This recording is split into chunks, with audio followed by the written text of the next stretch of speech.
Meus parabéns! Você já sabe como tratar exceções e conhece as exceções mais comuns da linguagem Java. Agora vamos conhecer alguns tipos de exceções e construir a sua própria exceção. Então, as exceções são objetos. Todos os tipos de exceções devem estender de alguma maneira a classe Throwable. A classe Throwable, por sua vez, ela estende de Object. Essa classe contém uma string que pode ser usada para descrever a exceção. E pode ser recuperada essa informação com o método getMessage que você já aprendeu. Por convenção, a maioria dos novos tipos de exceção que você vai criar deverão estender a classe Exception, que é uma subclasse de Throwable. As exceções são geralmente exceções verificadas. Então, eu marquei aqui em azul as exceções verificadas, ou seja, checked, significando que o compilador verifica se os seus métodos lançam apenas as exceções que eles mesmos declararam que iam lançar.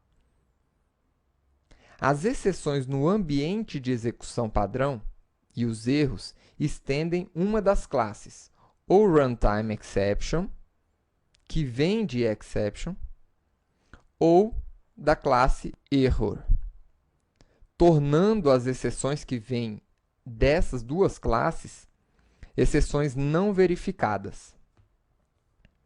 Então, quando você torna verificada uma exceção, você está documentando a existência da exceção e assegurando que o invocador do seu método, ou seja, que quando o seu programa chamar aquele método, ele vai de alguma forma tratar aquela exceção.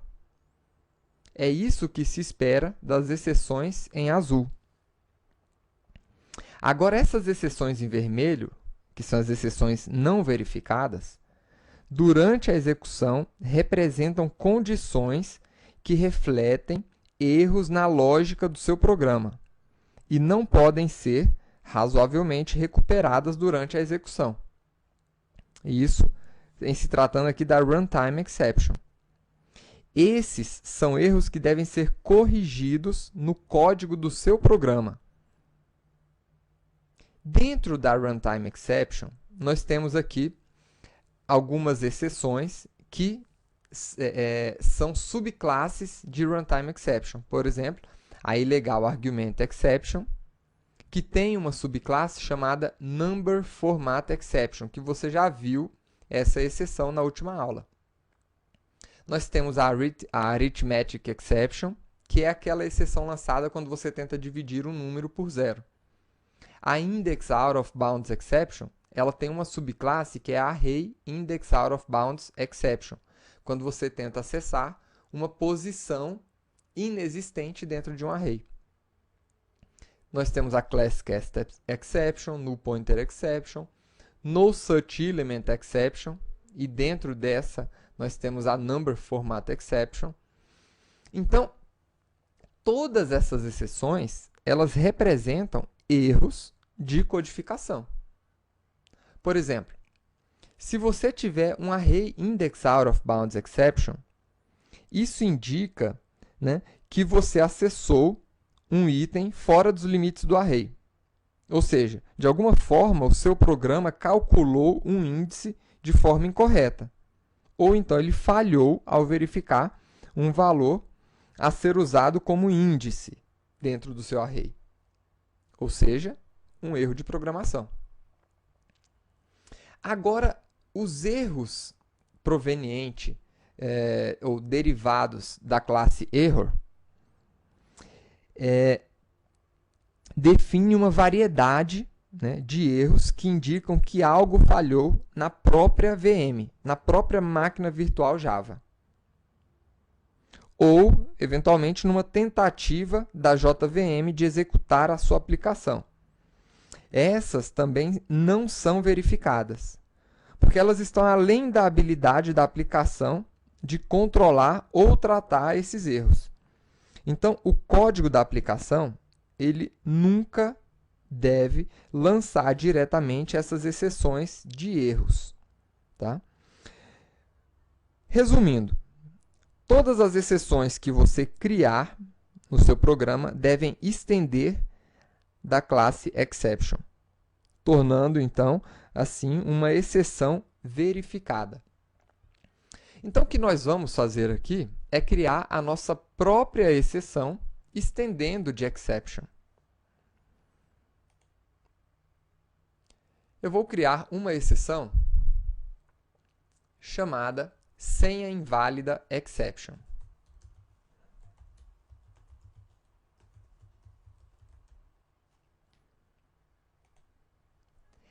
Essa exceção ela vai ser utilizada numa aplicação que realiza a autenticação de um usuário num sistema qualquer. Então, todas as nossas exceções elas devem estender da classe exception. Então, está aí. Estendemos da classe exception. E transformamos essa classe em uma exceção verificada. Uma outra coisa que nós podemos fazer.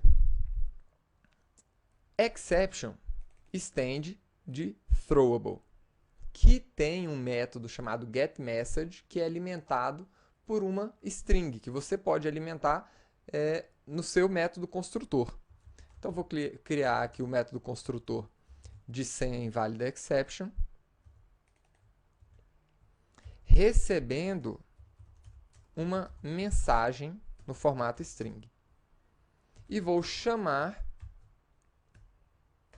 o método construtor. Nós temos vários métodos construtores aqui de exception, né, que recebe esse parâmetro do tipo string. Então, pronto. Criamos a nossa classe de exceção. Agora, como é que nós utilizamos essa exceção? Isso vocês já aprenderam. Eu vou criar uma classe senha teste,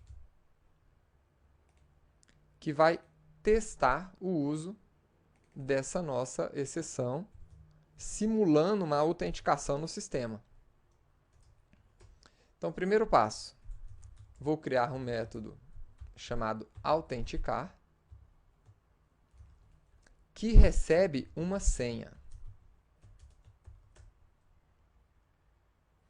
O que esse método faz? Ele verifica se a senha informada é igual à senha correta. Então, vou colocar a senha correta aqui e verificar se ela é igual à senha informada no nosso método. Se essa senha for correta, então o usuário está autenticado. Se não, significa que a senha é incorreta. Então, se ele tiver sido autenticado, eu vou apresentar a mensagem autenticado. Caso contrário, eu quero lançar uma exceção de senha inválida exception.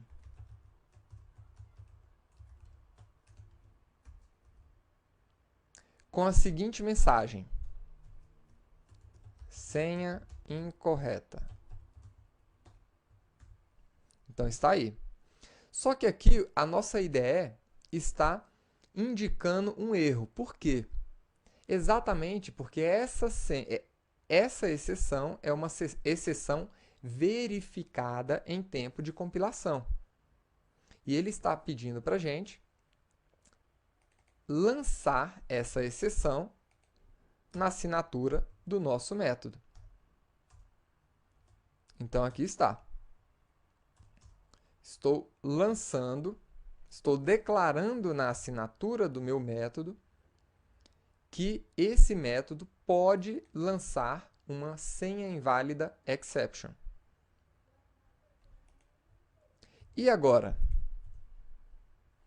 Agora nós podemos testar o nosso método, né? Utilizando, é claro, a boa prática, a nossa estrutura try-catch. No nosso try, eu vou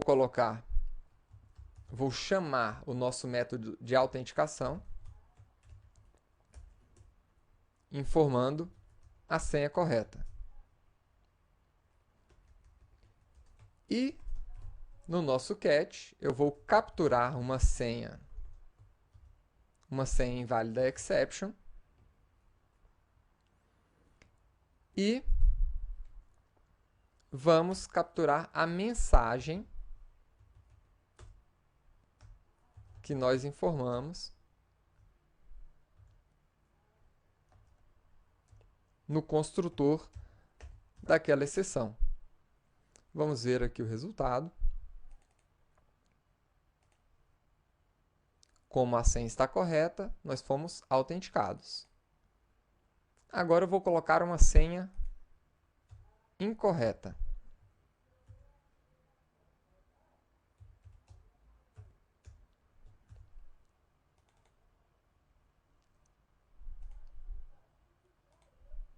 E está aí, senha incorreta. Ele recuperou através do método getMessage a mensagem formada no método construtor.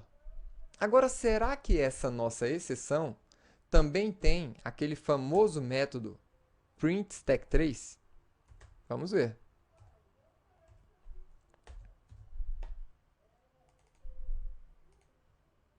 Aí está.